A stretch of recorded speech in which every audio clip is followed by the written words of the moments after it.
আমি কোনো কেন্দ্রীয় নেতা হয়ে দিরাই সাল্লায় আসি নাই। এই দিরাই সাল্লার বাজারের এই গলি থেকে আমি যখন কিশোর, আপনারা তিলে তিলে তিলে তিলে আমাকে তৈরি করেছেন। দীর্ঘ 35 বছরের সুরঞ্জিত আবার আরেকটি তৈরি করতে আরো 35 বছর লাগবে।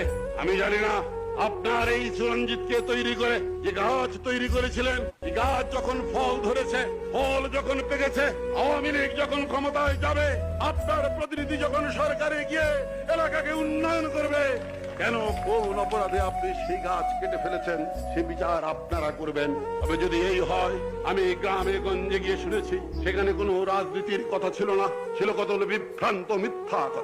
এ কথাগুলো কি?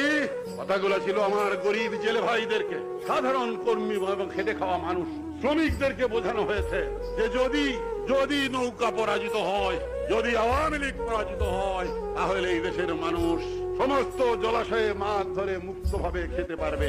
আমি এই মিথ্যে কথাটি বলতে পারি না, কারণ আমি দায়িত্বশীল বিরোধী দল করি, কারণ আমি জাতীয় রাজনীতি করি, কারণ আমি একটি বৃহত্তম রাজনৈতিক দলের কেন্দ্রীয় নেতা।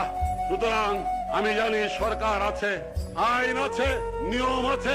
আজকে নির্বাচন হয়েছে, আজকে আমাদের সরকারের বয়স হয়েছে 13 দিন, আজকে আপনাদের প্রতিনিধিত্ব হয়েছে।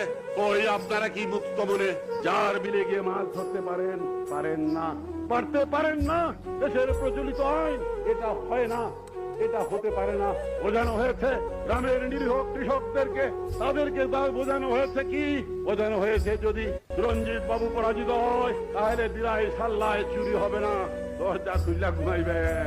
আমি জিগাই, ও ভাইয়েরা এখন